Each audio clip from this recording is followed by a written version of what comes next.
नमस्कार साथियों, गौरव ज्ञान धारा में आप सभी का स्वागत है। कल की क्लास किसी कारणवश नहीं आ पाई थी, कुछ मेडिकल इमरजेंसी थी, उससे संबंधित एक टेलीग्राम पे मैसेज भी डाला था। उदयपुर गया हुआ था मैं, और सिर्फ 10 15 मिनट तक वो मैसेज टेलीग्राम पे रहा, जिस दरमियान जो है विद्यार्थियों के 30 से 35 मैसेज टेलीग्राम पे आ गए थे कि सर हम यहाँ हैं, हम हॉस्पिटल में ये व्यवस्था हो जाएगी, वो हो जाएगी। तब लगा कि वाकई कुछ कमाया है। इस शिक्षा के क्षेत्र में आने के बाद में कुछ नहीं, बहुत कुछ कमाया है। और कल वास्तव में बहुत अच्छा महसूस हुआ कि विद्यार्थियों की ये प्रतिक्रियाएं मिली और काफी हेल्प मिली, वहां पे सारा काम फटाफट से हो गया। तो लेकिन कल की क्लास मैं नहीं दे पाया क्योंकि वापस आते आते मुझे देर हो गई थी और स्लाइड्स भी नहीं बनी थी प्रॉपर सही तरीके से, मैं थक भी चुका था। तो इसलिए कल की क्लास नहीं आ पाई थी। अब आज अपनी आई है तो अपन ने कल की क्लास की भरपाई भी आज की क्लास में कर ली है।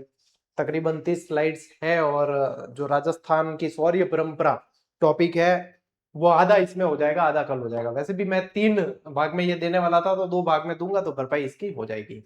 ये इस किताब का कक्षा 9 की इस किताब का ये अंतिम चैप्टर है, ठीक है।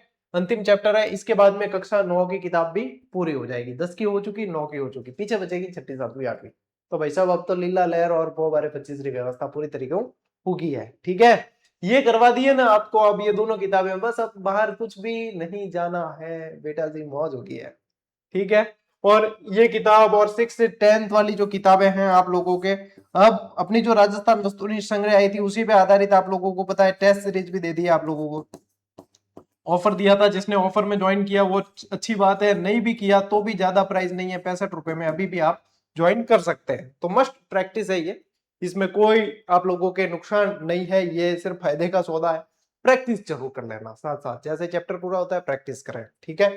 अब देखो मेरे प्रचार हो गया पूरा, अब मैं चलूंगा क्लास की तरफ, बीच में कोई किसी तरह का प्रचार नहीं हुआ। अच्छा, एक बात याद आई, 1 मिलियन का परिवार अपना होने वाला है। जोर लगाओ थोड़ा सा, बैठे क्यों ठंडे बस्ते में डाल के, फटाफट से इसको पूरा करते। 5,000 सदस्य और जुड़े और अपना 1 मिलियन का परिवार पूरा, ठीक है। तो बढ़िया तरीके से 1 मिलियन का परिवार जो है अपना भी अब 1 मिलियन फैमिली में शामिल हो जाएंगे। लगाओ जोर, करो शेयर फटाफट, आप लोगों का प्रेम जो है वो दिखना चाहिए, ठीक है। तो कहना नहीं पड़े। चलो टाबरो करा शुरू। देखो शौर्य परंपरा, ठीक है, एक एक चीज को समझना। राजस्थान का इतिहास उसकी अनूठी शौर्य परंपरा और वीर सपूतों के कारण भारत के इतिहास में विशेष स्थान रखता है। ये मतलब बेसिक परिचय दे रखा है, अब इसमें कोई ज्यादा पढ़ने लायक चीज नहीं है, लेकिन फिर भी जो है मैंने स्लाइड्स में ले लिया है ताकि आप लोगों को ये नहीं लगे कि गुरुजी वो वाली लाइन तो अपन ने छोड़ दी, वो वाला शब्द अपन ने छोड़ दिया, कोई भी पंक्ति अपन छोड़ेंगे नहीं, इसीलिए, ठीक है। यह शौर्य प्राचीन सभ्यता मूलक विकास से लेकर मध्य युग और आधुनिक युग में बाहरी आक्रमणों के खिलाफ शासकों और आम जनता के संघर्षों में दिखाई देता है। यहाँ के महल, किले, ऐतिहासिक इमारतें इन वीरों के अदम्य साहस की गाथाएं गाते हैं, ठीक है, गाथाएं कहते हैं, ठीक है टाबरो।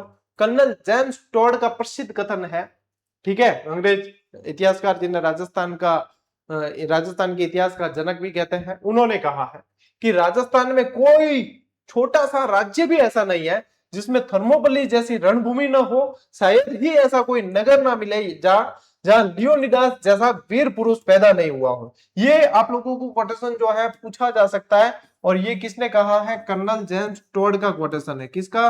Colonel James Tod. Most important कर देना भाई साहब, घोड़े वाले बाबा इन्हें कहा जाता था, ठीक है, मोस्ट इंपॉर्टेंट कर देना, ठीक। चलिए स्क्रीनशॉट ले लीजिए, हालांकि याद करने जड़ो की नहीं है, आगे बेटा।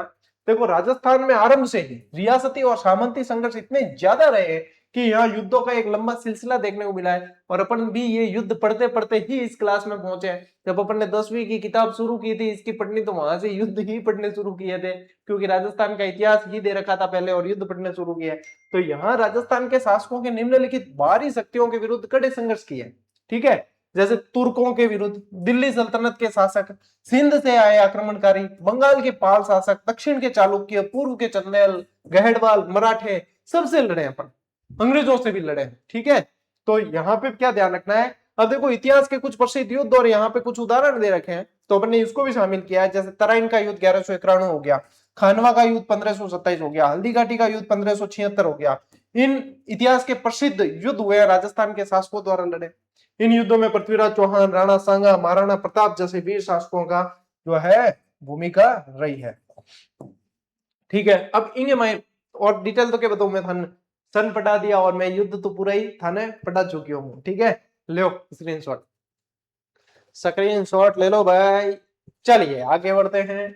आम जनता की स्वामी भक्ति और प्राणोत्सर्ग। राजस्थान की आम जनता में स्वामी भक्ति की एक बेहद महत्वपूर्ण और गहरी परंपरा रही है, जिसके चलते आम लोगों ने अपने स्वामी अथवा शासक की रक्षा के लिए युद्ध भूमि में अपने प्राणों की आहुति दी।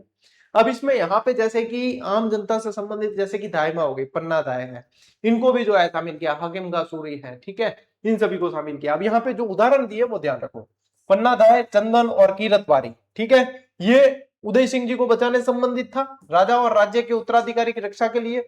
चेतक, महाराणा प्रताप का निष्ठावान और बलिदानी घोड़ा, कौन नहीं जानते। यहाँ राम प्रसाद भी लिख सकते हैं, जो हाथी महाराणा प्रताप का है ना, वो उसके भी वीर गाथा है। हकीम गासूरी, महाराणा प्रताप के सेनापति जिन्होंने अद्भुत वीरता का परिचय दिया। भामाशाह, अपनी संपूर्ण, ये संपूर्ण है, संपूर्ण संपत्ति दान करने वाले महान स्वामी भक्त। दुर्गादास राठौड़, मारवाड़ की रक्षा के लिए आजीवन संघर्ष करने वाले अद्वितीय वीर। जेम्स टॉड का दूसरा महत्वपूर्ण कथन है यहाँ पे कि राजस्थान की भूमि में ऐसा कोई फूल नहीं उगा जो राष्ट्रीय शौर्य और त्याग की सुगंध से भरकर नहीं खिला हो। ठीक है, नीचे वाली लाइन नहीं दिख रही है, वो ये है, राष्ट्रीय शौर्य और त्याग की सुगंध से भरकर नहीं खिला हो, इस तरीका का कोई फूल नहीं उगा राजस्थान के अंदर, यानी कि राजस्थान की वीर भूमि की प्रशंसा करते हुए कहा है। अब यहां तक भी याद करने लायक कोई चीज आई नहीं है। अब कवि प्रदीप की कुछ लाइनें यहाँ पे आएगी, देखो। आओ बच्चों तुम्हें दिखाएं झांकी हिंदुस्तान की, ये गीत है। प्रसिद्ध राष्ट्रकवि प्रदीप ने इस गीत में राजस्थान की सूरवीरता और बलिदान को विशेष रूप से रेखांकित किया है। आओ बच्चों तुम्हें दिखाऊं झांकी हिंदुस्तान की, इस धरती से तिलक करो ये धरती है बलिदान की, वंदे मातरम। इस तरीके से अपन ने बचपन में ये काफी बार सुना है, और आज भी जब राष्ट्रीय पर्व हम मनाते हैं 15 अगस्त, 26 जनवरी, है ना, तब ये गीत बहुत बढ़िया तरीके से बजता है और अपन को अच्छा भी लगता है। तो इस गीत की कुछ मुख्य पंक्तियां जो राजपुताना के लिए है कि ये है अपना राजपुताना ना जैसे तलवारों पे, इसने अपना सारा जीवन काटा बरछी तीर कमानों पे, ये प्रताप का वतन पला है आजादी के नारों पे, कूद पड़ी थी जहां हजारों पद्मिनियां अंगारों पे, बोल रही है कण कण से कुर्बानी राजस्थान की, इस मिट्टी से तिलक करो ये धरती है बलिदान की। आप लोगों का पता नहीं, बाकी मैंने खुद ने पढ़ी है पंक्तियां और मेरे रोंगटे खड़े हो गए। ये किस कारण, मैंने कोई इस तरीके से नहीं पढ़ी है कि रोंगटे खड़े हो, ये पंक्तियां लिखी इस तरीके से गई है कि इसे कोई भी पढ़े यदि ढंग से तो रोंगटे खड़े होना लाजमी है। ठीक है, ये इसका असर है, इन पंक्तियों का असर है, इस राजस्थान की भूमि का असर है, यहाँ त्याग और बलिदान की ऐसी भावना का असर है कि आज जब यहाँ पे पढ़ाते पढ़ाते भी जब मेरे खुद के रोंगटे खड़े हो गए, तो ध्यान से ढंग से कोई सुने तो हर स्टूडेंट के जो है रोंगटे खड़े हो जाए। इसी को कहा जाता है पंक्तियां कितनी जबरदस्त तरीके से लिखी है। ठीक है, ले स्क्रीनशॉट। देखो भाई साहब, शाहपुरा का बारट परिवार, कौन नहीं जानता इनके त्याग और बलिदान के बारे में, है। केसरी सिंह जी बारट, जोरावर सिंह जी बारट, प्रताप सिंह जी बारट, कौन नहीं जानता। यदि कोई राजस्थान में रहने वाला व्यक्ति और इनके बारे में नहीं जानता तो भैया वो कैसा राजस्थान में रहने वाला व्यक्ति है। चलिए, अपन ने तो पढ़ा है बारट परिवार का योगदान। देखिए, शाहपुरा के बारट परिवार ने अंग्रेजों के विरुद्ध सशस्त्र क्रांति में अपना अमूल्य योगदान दिया, और इस परिवार के सदस्यों ने देश की आजादी के लिए सर्वस्व न्योछावर किया है। ऐसा परिवार, पूरा परिवार ने जो है बलिदान दिया है, वो है बारट परिवार। दिल्ली बम कांड हुआ था 1912 के अंदर, ठीक है। इस 1912 में भारत के तत्कालीन ब्रिटिश वायसराय लॉर्ड हार्डिंग, इनको मारने का प्रयास किया गया था। दिल्ली बम कांड के नाम से जाना गया, और बम भी बनाए थे अपन ने खुद ने, ठीक है। और इनको बताया था कि सिर्फ तुम्हारे पास में गोला बारूद नहीं है, हमारे पास भी है, ठीक है। और ये प्रमुख क्रांतिकारी इसमें कौन थे, इस बम कांड को अंजाम देने में बारट परिवार के वीर सपूतों जैसे प्रताप सिंह बारट और जोरावर सिंह बारट की अत्यंत महत्वपूर्ण भूमिका रही है। ठीक है, तो अब ये चीज थाने ध्यान रखनी है। कौन है,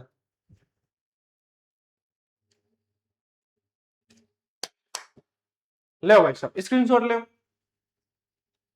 देखो, गांधीवादी आंदोलन और प्रजामंडल की भूमिका। प्रजामंडल अभी अपन हाल ही में पढ़ के आए हैं, तो आप लोगों को जो है अभी ताजा ताजा याद भी होगा।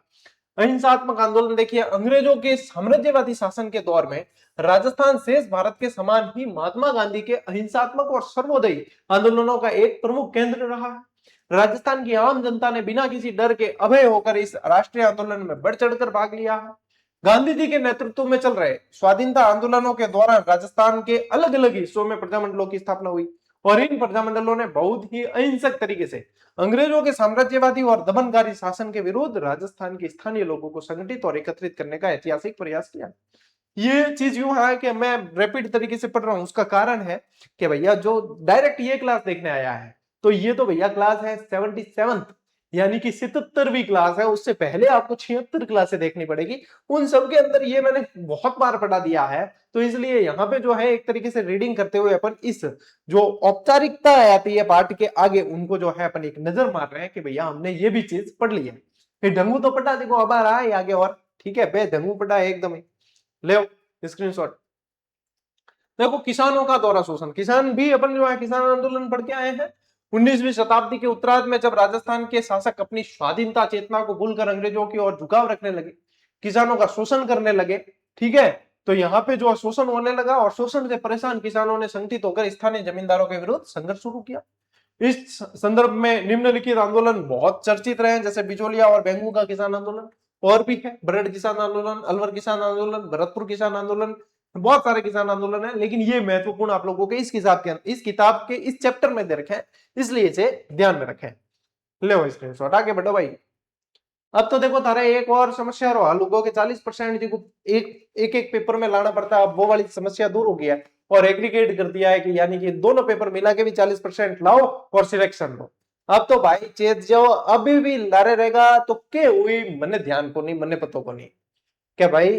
अब जो आप लोगों की सुविधा कर दी, कौन फोन करा यार भाई, रुक जी यार, पढ़ा न दे भाई, है ना। तो अब पीछे रहने नहीं चाहिए। अरे विद्या संपन्न योजना आई, आप लोगों के 76,000 जनों को जो है सरकार रोजगार देना चाह रही है, पर सरकार भाई साहब स्थायी लगा दो दाता, क्यों अस्थायी लगा थे, मतलब वो करना चाहो स्थायी लगा दो ने, टावर अपड़ा ही तो है, स्थायी क्यों नहीं लगाओ थे।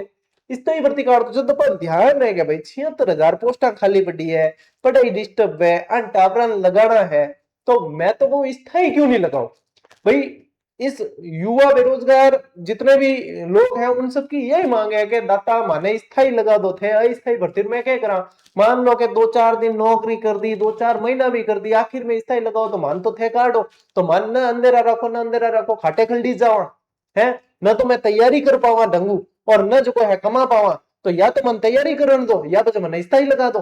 तो दोनों में मतलब ऐसे मत करो आप, दो नाव की सवारी वाली बात हो जाएगी, तो इसमें जो है विद्यार्थी खराब हो जाएंगे। इनको स्थायी लगा दो, स्थायी भर्ती निकाल दो, ये तैयारी करने के लिए राजी है, ठीक है। युवा ये तो चाह रहे हैं, पिछले कई सालों से चाह रहे हैं, 3-4 साल से कह रहे हैं कि भाई सरकार से निवेदन है स्थायी भर्ती निकाल दो, अच्छी खासी भर्ती निकाल दो, जो पोस्टें खाली है अपन को पता है विद्या संबल योजना के तहत अपन लेने वाले हैं, तो दत्ता स्थायी भर्ती निकाल दो। और टावरों तरफ मैं हाथ जोड़ निवेदन करूं था, ठीक है, टावरों क्लिप बनाओ, रील बनाओ और टिकाओ वायरल, ठीक है, क्योंकि ये आवाज ऐसे ही उठेगी, ऐसे ही जाएगी आगे तक, ठीक है। तो करो, इसको शेयर करो फटाक से, ठीक है ना। ये आप लोगों के लिए विद्या संबल का एक और वीडियो भी मैंने बनाया था और इसमें भी आप लोगों के वापस रख दिए, देसी तरीकों में बात रखी, देसी तरीकों के ज्यादा आगे तक पहुंचे बात, ठीक है। तो करियो शेयर एक बार। ले भाई, स्थानीय आदिवासियों की वीर गाथा और गुरु गोविंद गिरी संत सभा की स्थापना 1883 के अंदर, गुरु गोविंद गिरी ने 1883 में संत सभा की स्थापना की। अपन पढ़ के आए हैं भाई, जन जागृति उन्होंने देखो दक्षिण राजस्थान के भील और गरासियों को एकत्रित कर उनमें जागृति उत्पन्न की तथा उनमें सामाजिक सुधार की अलग जगह है। ओके, मानगढ़ की पहाड़ी हत्याकांड अपन ने पढ़ा पूरा पूरा, गुरु गोविंद गिरी, मोतीलाल तेजावत, बहुत ढंग से पढ़े अपन ने, है ना। गुरु गोविंद गिरी के बढ़ते प्रभाव से स्थानीय सामंत और अंग्रेज घबरा गए और इसकी परिणति यह हुई कि 1913 ईस्वी में मानगढ़ की पहाड़ी पर संप सभा के 1500 से भी अधिक आदिवासियों को अंग्रेजों ने घेरकर मार डाला। ले स्क्रीनशॉट। और ये अपन ने पढ़ा है, आगे बढ़ते हैं। मोतीलाल तेजावत का योगदान, ठीक है, ये भी अपन पढ़ के आए हैं। देखो मेवाड़ क्षेत्रों के आदिवासियों का नेतृत्व संभाला इन्होंने और निम्नलिखित समस्याओं के उन्मूलन के लिए इनको एकत्रित किया, जैसे बेगार प्रथा के खिलाफ, अनुचित लगान के खिलाफ, भारी भूमि कर के खिलाफ। फिर मेवाड़ भील कोर की स्थापना की गई, है ना। इसकी स्थापना 1840 ईस्वी के अंदर, और इस कोर यानी कि इस जो मेवाड़ी भील कोर सेना है 1857 के विद्रोह में भी अत्यंत महत्वपूर्ण भूमिका निभाई, ठीक है। लो स्क्रीनशॉट लो भाई।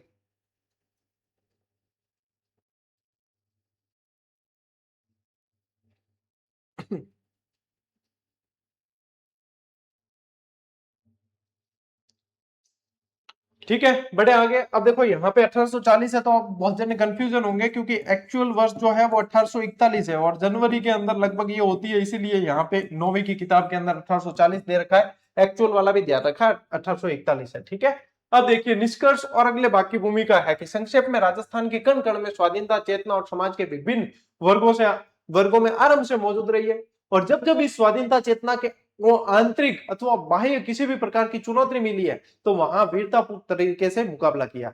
मतलब ये तो था पहले के इतिहास में, फिर आधुनिक भारत का इतिहास आया तब भी जो है रणबांकुरे लड़े हैं।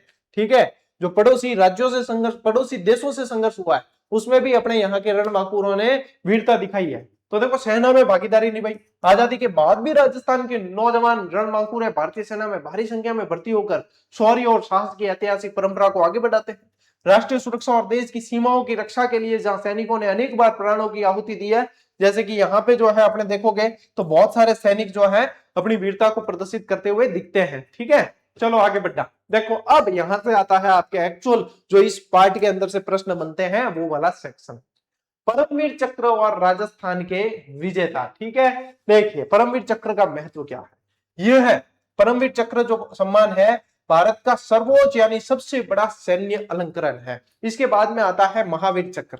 ठीक है, पहले नंबर पे परमवीर चक्र आता है। ठीक है, किन्हें दिया जाता है यह सम्मान? मुख्य रूप से युद्ध के मैदान में दुश्मनों की उपस्थिति में उच्च कोटि की शूरता और आदित्य त्याग और सर्वोच्च बलिदान प्रदर्शित करने के लिए दिया जाता है।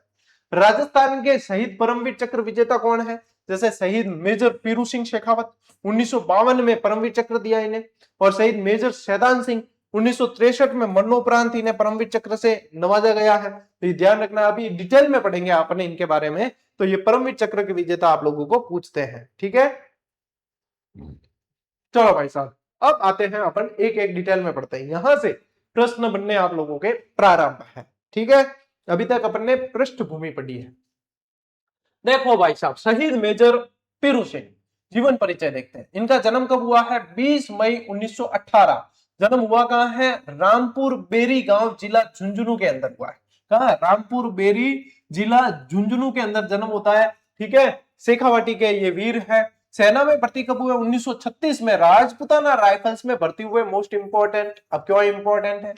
क्योंकि ये प्रश्न अभी हाल ही में बना था कि मेजर पीरू सिंह शेखावत कौन सी बटालियन के अंदर भर्ती हुए थे? राजपुताना राइफल्स के अंदर भर्ती हुए थे। किसके अंदर? राजपुताना राइफल्स के अंदर भर्ती हुए थे। मोस्ट इंपोर्टेंट है भैया। कश्मीर युद्ध देखिए अक्टूबर 1947 और टीथवाल सेक्टर, याद रखना ये टीथवाल सेक्टर, ये यहां से प्रश्न बनेगा भैया। ठीक है, पाकिस्तान का आक्रमण होता है। देखो आजादी के तुरंत बाद अक्टूबर 1947 में पाकिस्तान ने कबाइलियों के माध्यम से कश्मीर पर आक्रमण किया। अब पाकिस्तान है ना, स्टार्ट से पाकिस्तान ही रहा है, कभी जो है ऐसी हरकतों से बाज नहीं आया। ठीक है, आप देखना एक मूवी बनी है अभी अभी आई है सफेद सागर। ठीक है, वो मूवी देखना, उसके अंदर जो है एयरफोर्स की भूमिका को निभाया गया है और बताया है कि किस तरीके से वहां पे अटल बिहारी वाजपेयी गए थे। ठीक है, शांति समझौता हुआ था, उसके बावजूद जो है पाकिस्तान के जनरल परवेज मुशर्रफ था उस समय, उसने जो है वहां पे जो उनको भेज दिए थे और खुद की सेना के सैनिकों को, और वहां पे जो है ऊंची ऊंची चोटियों पर जाकर वो बैठ गए थे। और उसके बाद में भारत को कितना संघर्ष करना पड़ा था, जो दोगला चेहरा पाकिस्तान ने उस समय अपनाया था उसके बारे में बताया है। बहुत इंपॉर्टेंट, मतलब जानकारी बहुत अच्छी आप लोगों को उससे मिलती है, देखना। देखो टीथवाल सेक्टर 1948 की गर्मियां थी। कबीलाइयों ने और पाकिस्तानी सेना ने संयुक्त रूप से कश्मीर के टीथवाल सेक्टर पर हमला किया। इस हमले के दौरान दुश्मन ऊंची पहाड़ी पर जमे हुए थे। देख ये यही करते थे, ये क्या पहले जाके ऊंचाई पे बैठ जाते, तो फायदा किसको होता? जो ऊंचाई पे बैठा है। अब राजस्थान के अंदर किले जो थे वो ऊंचाई पर बने हुए थे, तो फायदा किले वालों को यही तो था कि अपने ऊंचाई पर है तो दुश्मन आता हुआ दिखेगा तो अपन हावी रहेंगे। तो यहाँ पे भी ये जो है कबीलाई और ये यहाँ पे जाते, तो यहाँ पे जो है ये ऊंची पहाड़ियों पे जाके बैठ गए थे। ऑपरेशन की जिम्मेदारी देखो उस रणनीतिक पहाड़ी पर वापस कब्जा करने का कठिन कार्य 6 राजपूताना राइफल की टुकड़ी को सौंपा गया। और इस जाबाज टुकड़ी की अगुवाई में स्वयं नेतृत्व कौन कर रहे थे? मेजर पीरू सिंह शेखावत कर रहे थे। कौन कर रहे थे? मेजर पीरू सिंह शेखावत। अब दुश्मन ऑलरेडी ऊंचाई पे बैठा है मजबूत स्थिति में, लेकिन फिर भी अदम्य साहस दिखाया मेजर पीरू सिंह शेखावत ने। ठीक है, लीजिए स्क्रीनशॉट। देखो भाई साहब, अब देखिए आगे क्या होता है। मशीन गन पोस्ट पर हमला होता है। हमले के दौरान आधे से ज्यादा साथियों के शहीद होने के उपरांत भी पीरू सिंह अकेले ही दुश्मन की उस मीडियम मशीन गन पोस्ट की ओर बढ़े। यानी कि जो ऊपर देखो मशीन गन पोस्ट लगा रखी है उन्होंने, मशीन गन बहुत जो है तीव्रता से फायर करती है, ठीक है। अब वहां पे यानी कि उसको जो है नेस्त नाबूद करना बहुत जरूरी है अपने सैनिकों को बचाने के लिए। अब यहाँ पे अपने जितने सैनिक थे वो लगभग लगभग जो है बहुत घायल हो गए थे या उनमें से कई सारे शहीद भी हो गए थे, लेकिन फिर भी मेजर पीरू सिंह जो है उस मीडियम मशीन गन पोस्ट की ओर बढ़ते चले गए और उनके साथियों पर लगातार जो मौत बरसा रही थी, मार रही थी, उसके ऊपर बढ़ते और अदम्य साहस दिखाते हुए मशीन गन चला रही दुश्मन की सेना के सभी सैनिकों को मौत के घाट उतार देते और उस महत्वपूर्ण पोस्ट पर कब्जा कर लेते। ये थे मेजर पीरू सिंह। यानी कि देखो खुद बढ़ते हैं आगे और न सिर्फ बढ़ते हैं बल्कि उस पोस्ट पे कब्जा भी करते हैं उनको सबको मारकर, और इस दरमियान ये गंभीर रूप से घायल भी हो जाते हैं। जब वे दुश्मन की दूसरी मशीन गन पोस्ट की ओर बढ़ रहे थे तभी अचानक एक बम उनके ऊपर आकर गिरा और गंभीर रूप से घायल हो गए। अब दूसरी भी पोस्ट की तरफ जाते हैं वहां पे भी कब्जा करने, लेकिन उस समय जो है एक बम के ये शिकार हो जाते हैं और गंभीर रूप से वहां पे घायल हो जाते हैं। चित्रों के माध्यम से समझना भैया, यहाँ पे पूरी चीज आप लोगों को समझ में आ जाएगी। देखो मेजर पीरू सिंह यहाँ पे बढ़ रहे हैं, इस पोस्ट पे कब्जा भी करते हैं, फिर बाद में दूसरी पोस्ट की ओर जब बढ़ते हैं तब बम से घायल हो जाते हैं, ठीक है। अब देख अंतिम सांस तक संघर्ष किया, अत्यधिक घायल और लहूलुहान अवस्था में भी उन्होंने हिम्मत नहीं हारी और दुश्मन देश के सैनिकों को मारना जारी रखा। अंततः 18 जुलाई 1948 को वे रणभूमि में देश की रक्षा करते हुए शहीद हो जाते हैं और उनकी इस अद्वितीय वीरता, अदम्य साहस और सर्वोच्च बलिदान के लिए मरणोपरांत भारत सरकार ने सबसे बड़े सैनिक सम्मान परमवीर चक्र से नवाजा है, ठीक है। भारत का सर्वोच्च सैनिक सम्मान कौन सा है? परमवीर चक्र है और इनसे नवाजा। और यहां से आप लोगों के एक भी प्रश्न जो है बाहर जाने की संभावना नहीं है, सारी संभावनाएं खत्म हो गई। जैसे मेजर पीरू सिंह ने दुश्मनों के सैनिकों को खत्म कर दिया था, ठीक है, वैसे ही अपन ने जो है बाहर जाने वाले प्रश्नों की संभावनाओं को खत्म कर दिया। चलिए आगे बढ़ते हैं। देखिए शहीद मेजर शैतान सिंह, शहीद मेजर शैतान सिंह का जो जन्म है वो बाणासुर में होता है। कहां पे होता है? बाणासुर। बाणासुर एक्चुअली फलोदी का एक गांव है। क्या है? फलोदी का एक गांव है। अब फलोदी पहले कहां आता था? जोधपुर के अंदर। अब फलोदी जो है आप लोगों के अलग डिस्ट्रिक्ट बन गया, तो यहाँ पे अब फलोदी अलग से गिना जाता है। अब यहाँ ये जो बाणासुर के रहने वाले थे इसलिए इन्हें क्या कहा जाता है? बाणासुर के शहीद। इन्हें बाणासुर के शहीद नाम से जाना जाता है और ये प्रश्न बन चुका है, ठीक है। जन्म तिथि देखिए 1 दिसंबर 1924 को इनका जन्म होता है। जोधपुर लिखा है ना, तो जोधपुर में आप क्या समझोगे? फलोदी के अंदर, ठीक है। पृष्ठभूमि के वर्ष 1961-62 में जब पड़ोसी देश चीन ने भारत पर हमला किया तब भारत ने न्यूनतम संसाधनों के बावजूद यह लड़ाई बड़ी बहादुरी के साथ लड़ी और इस युद्ध में भारत के कई जांबाज सैनिक शहीद हुए जिसमें मेजर शैतान सिंह भी एक थे, ठीक है। मेजर शैतान सिंह भी एक थे और इनके ऊपर भी जो है मूवी बन चुकी है, इनके ऊपर बनी 120 बहादुर, उसमें मेजर शैतान सिंह नेतृत्व कर रहे हैं और 120 बहादुर जो बताए सैनिक वो अहीर, काफी सारे उसमें अहीर सैनिक है जिन्होंने बहुत जबरदस्त तरीके से चीनियों से लोहा लिया। उसके अंदर भी आप लोगों को इतिहास जानने को मिलता है, ठीक है। अब देखो भारत चीन युद्ध और रेजांग ला दर्रे का संघर्ष। बटालियन और कंपनी देखिए मेजर शैतान सिंह के नेतृत्व में 13वीं कुमायूनी बटालियन की सी कंपनी, पूछते हैं ये, ठीक है, लद्दाख के रेजांगला दर्रे पर चीनी सैनिकों का मुकाबला कर रही थी, ठीक है। स्क्रीनशॉट लो फटाफट से, आगे बढ़ते हैं। फिर देखो क्या हुआ कि 18 नवंबर 1962 को चीनी सेना ने भारी संख्या में 2 बार हमला बोला। पहली खेप 350 चीनी सैनिकों ने हमला किया और दूसरी खेप में 400 चीनी सैनिकों ने हमला किया। मुंह तोड़ जवाब दिया है इनको मेजर शैतान सिंह के साहसिक नेतृत्व में भारतीय सेना ने दुश्मनों को मुंह तोड़ जवाब दिया है, ठीक है। और इस भयानक हमले में घायल होने के उपरांत भी मेजर शैतान सिंह रुके नहीं और लगातार एक पोस्ट से दूसरे पोस्ट पर जाकर अपने सैनिकों का हौसला बढ़ाते रहे। नेतृत्व कर रहे थे ये और कुशल तरीके से नेतृत्व किया है। उनकी अदम्य उनकी अद्भुत सामरिक सूझबूझ और जांबाज नेतृत्व के कारण भारत के मुट्ठी भर सैनिकों ने 1000 से भी अधिक चीनी सैनिकों को मार गिराया था। कितनी बड़ी बात है देखिए, यानी कि वो वाली बात है कि चिड़िया नाल बाज लड़ावाता है गोविंद सिंह नाम कहावा, ठीक है। यानी कि एक एक जने ने 10-10 जनों को मारा है, इतनी जबरदस्त तरीके से लड़े हैं ये। रेजांगला दर्रे का संघर्ष है, ध्यान रखना। फिर इस भीषण संघर्ष के दौरान मेजर शैतान सिंह दुश्मनों से लोहा लेते हुए वीर गति को प्राप्त होते हैं और उनके बारे में सेना और इतिहास में यह गौरवमयी बात प्रसिद्ध है कि इस संघर्ष में गोलियां लगने के कारण उनके दोनों हाथ लहूलुहान यानी काम करने योग्य नहीं थे, ठीक है, लहूलुहान हो गए। इसके बावजूद उन्होंने हार नहीं मानी और मशीन गन को अपने पैर से बांधकर पैर की उंगलियों से शत्रुओं पर तब तक मशीन गन चलाते रहे जब तक कि उनके प्राण पखेरु नहीं उड़ गए। कितना जबरदस्त लड़ने का जज्बा होगा, साहस होगा। देखो इस तरीके से ये चित्र देख रहे हो आप कि हाथ जो है दोनों उस समय इतनी गोलियां लगी कि काम नहीं कर रहे थे, तो इन्होंने अपने पैर के अंदर मशीन गन बांधी और पैर की जो अंगुली से ट्रिगर दबाते रहे और तब तक जो है उनको मारते रहे दुश्मनों को, जब तक कि वो दुश्मन वहां से पूरे जो है दुश्मन मर नहीं गए। इस तरीके से संघर्ष किया है। उनके इस अद्वितीय अदम्य साहस और अद्भुत वीरता और सर्वोच्च बलिदान के लिए मरणोपरांत 1963 में उन्हें भारत के सर्वोच्च सैन्य पदक परमवीर चक्र से अलंकृत किया गया है। ठीक है, तो ये आप लोगों को ध्यान रखना, परमवीर चक्र मिला है आपको भी, ठीक है ना। ये चीजें देखो आपके एक एक प्रश्न सारे कवर हो रहे हैं इसके अंदर।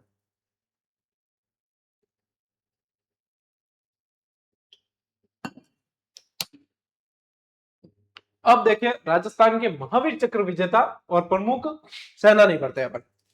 महावीर चक्र क्या है? परमवीर चक्र के बाद दूसरा सबसे बड़ा सैन्य पुरस्कार है। ये देखिए, यह परमवीर चक्र के बाद दूसरा उच्च सैन्य का सैन्य अलंकरण है। यह मुख्य रूप से युद्ध के समय या युद्ध की स्थिति में उच्च कोटि की शूरता, अद्वितीय त्याग और बलिदान प्रदर्शित करने वाले सैनिकों को दिया जाता है। और यह सम्मान सैनिकों यानी सैन्य कर्मियों और असैनिक यानी गैर सैन्य कर्मियों दोनों को प्रदान किया जाता है। सैनिकों को भी दिया जाता है और गैर सैन्य कर्मी को भी दिया जा सकता है, ये पूछ सकते हैं। ठीक है, लीजिए स्क्रीनशॉट। तो देखो चूनाराम फोगड़िया, सूबेदार चूनाराम फोगड़िया। अब देखिए राजस्थान का पहला महावीर चक्र सूबेदार चूनाराम फागड़िया को दिया गया है। मोस्ट इंपोर्टेंट कर देना, मोस्ट इंपोर्टेंट।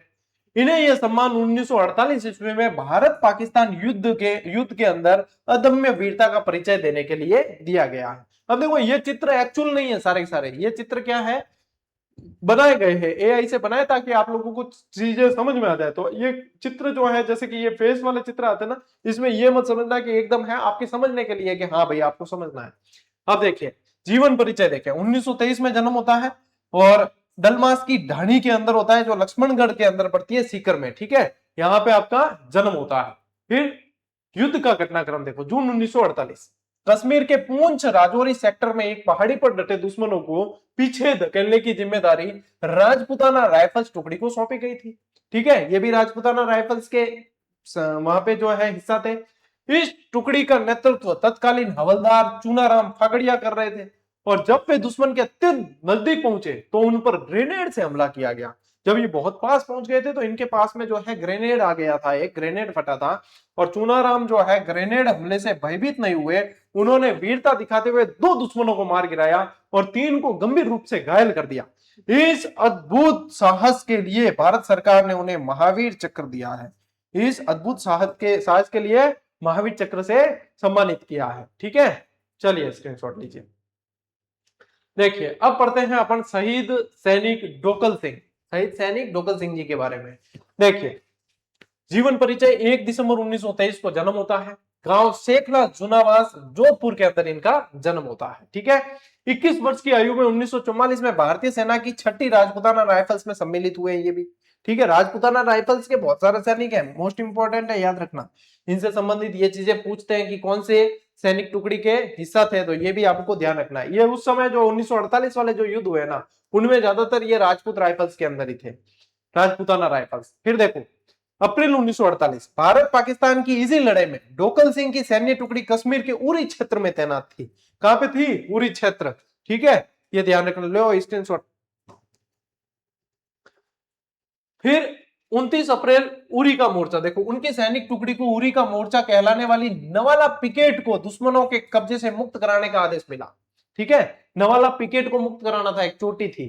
फिर 20 घंटे का भीषण संघर्ष होता है। दुश्मनों द्वारा बरसाई जा रही गोलियों और लगाई गई आग की परवाह किए बिना डोकल सिंह लगातार आगे बढ़ते रहे और ग्रेनेड के फटने से गंभीर रूप से घायल होने के उपरांत भी उन्होंने हिम्मत नहीं हारी और 5 दुश्मनों को मार गिराया। इस भीषण हमले में वे वीर गति को प्राप्त हो गए। उनकी इस अद्वितीय शूरता के लिए इन्हें मरणोपरांत महावीर चक्र से सम्मानित किया गया। ठीक है, तो ये ध्यान रखना डोकल सिंह जी के बारे में। ठीक है, ये भी राजपुताना राइफल्स के सैनिक थे। आगे बढ़ते हैं ब्रिगेडियर रघुवीर सिंह राजावत। किनके बारे में पढ़ते हैं? ब्रिगेडियर रघुवीर सिंह जी राजावत। इनका जन्म 2 नवंबर 1923 को होता है। इस युद्ध के समय रघुवीर सिंह जी 18 राजपुताना राइफल्स रेजिमेंट में तैनात थे। ये 18वीं राजपुताना राइफल रेजिमेंट में थे, ठीक है। इन्हें पंजाब के खेमकरण और आसाला उत्तर क्षेत्र की कमान संभालने की जिम्मेदारी मिली थी। इन्हें पंजाब के खेमकरण और आसाला उत्तर की कमान संभालने की जिम्मेदारी मिली थी। 9 नवंबर 1965 की अर्धरात्रि को पाकिस्तानी सैनिकों ने टैंकों के साथ इनकी टुकड़ी पर भीषण हमला कर दिया। ब्रिगेडियर रघुवीर सिंह के कुशल और साहसिक नेतृत्व में भारतीय सेना की इस टुकड़ी ने दुश्मन के 22 पैटर्न टैंकों को नष्ट किया है। भाई साहब देखिए, टैंक के टैंक उड़ा दिए दुश्मनों के अपन ने, और उन्होंने पाकिस्तानी सेना को पीछे भागने पर मजबूर कर दिया था।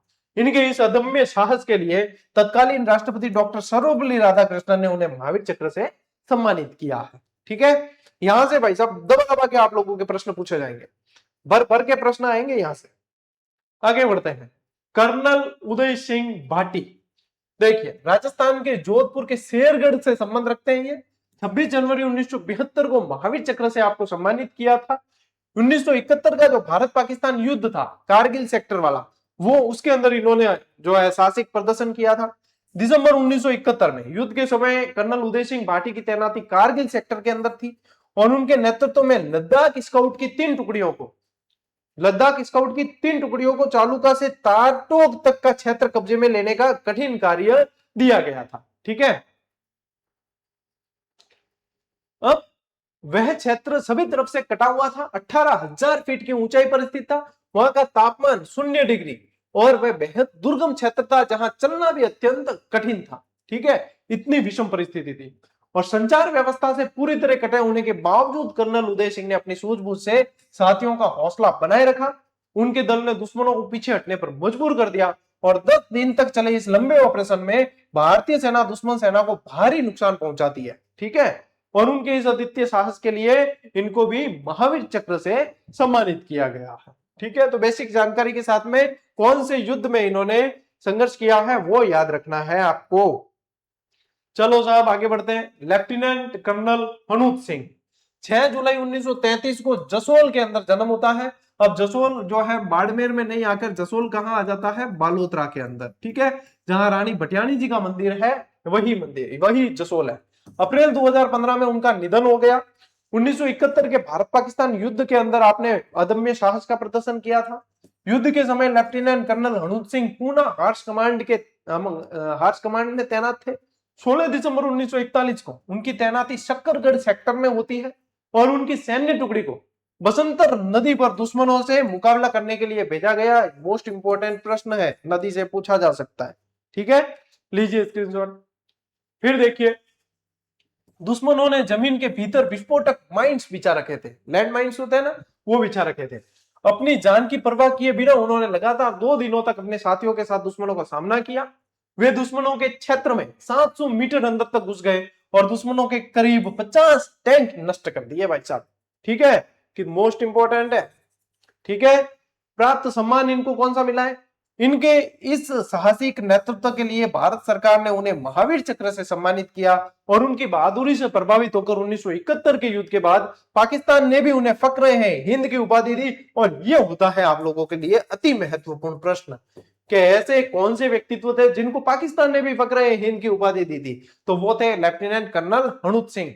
देखो आप लोगों के अभी जो एक प्रश्न बना था कि इनमें से किसको महावीर चक्र नहीं दिया, तो मैंने महावीर चक्र वाले सारे अलग से लिए, परमवीर चक्र वाले अलग से लिए, और आपको स्पेशली बता रहा हूं तो आप लोगों के लिए ये डाउट पहले ही क्लियर कर दिया है। ठीक है, लीजिए स्क्रीनशॉट। अब देखिए, लेफ्टिनेंट कर्नल सवाई भवानी सिंह जयपुर के राज परिवार और राजस्थान के वीर सपूत थे। ये 5 और 6 दिसंबर 1971 को अपनी पैरासूट रेजिमेंट के साथ तैनात थे। उनकी तैनाती चचरों और वीरवाह पोस्ट पे थी। कहां पे थी? चचरों और वीरवाह पे। उन्होंने लगातार 4 दिन और रात दुश्मनों के क्षेत्र पर निरंतर आक्रमण किया है। बिना अपनी जान की परवाह किए साथी सैनिकों का हौसला लगातार बढ़ाया, और दुश्मनों के एक बहुत बड़े क्षेत्र पर सफलतापूर्वक अधिकार कर लिया। इस ऐतिहासिक और साहसिक उपलब्धि के लिए भारत सरकार ने इन्हें महावीर चक्र से सम्मानित किया है। सारे महावीर चक्र वाले पढ़ रहे हैं अभी अपन। ठीक है ना, तो इसलिए एक भी प्रश्न आपको गलत करने की परमिशन नहीं है भाई साहब। और इसी के साथ अपने जो है ये धुआंधार ओजस्वी क्लास भी पूरी होती है। अब कक्षा 9 की किताब की एक ही क्लास आप लोगों के बची है, वो सोमवार को आएगी। शनि रवि रिवीजन करो, प्रैक्टिस करो, क्योंकि बिना प्रैक्टिस कुछ नहीं हो सकता। और रीट की भी आप लोगों को प्रैक्टिस सेशन दे रखे हैं कि गुरुजी वैकेंसी कब आएगी, भाई जल्द आएगी, अपने तो यही आस है, ठीक है। और उम्मीदों पे जो है, उम्मीदें जिंदा रहनी चाहिए, उम्मीदों पे दुनिया टिकी है, तो उम्मीदें जिंदा रहनी चाहिए, आएगी, निश्चित रूप से आएगी। अरे वैकेंसी नहीं निकाली सरकार बढ़ जाएगी, ये ग्रेड 3 की वैकेंसी तो सरकार बनाने की सीढ़ी होती है, ठीक है। सरकार बढ़ाने की भी, गिराने की भी, ये सब जो है 3rd ग्रेड वाली भर्ती सबसे बड़ी भर्ती है भाई साहब। ये किंग मेकर भर्ती है। टीचर मेकर तो है ही है, किंग मेकर भी है, सरकार मेकर है, गवर्नमेंट मेकर है, ठीक है। तो आप लोगों को चिंता करने की आवश्यकता नहीं है, आप तो पढ़ाई में ध्यान दो, आप तो पढ़ाई में ध्यान दो। वैकेंसी निकालनी नहीं निकालनी सरकार की चिंता है, उनको चिंता है भैया। आप लोगों की वैकेंसी के पीछे उनकी वैकेंसी टिकी हुई है, ठीक है। तो चिंता नहीं करनी है, समझदार व्यक्ति चिंता नहीं करते बल्कि मेहनत करते हैं, ठीक है। चलिए आज की इस क्लास में, इस सेशन में साथियों इतना ही। अब मिलते हैं अपन अगली क्लास में, अगले सेशन में। तब तक के लिए राम राम, जय हिंद।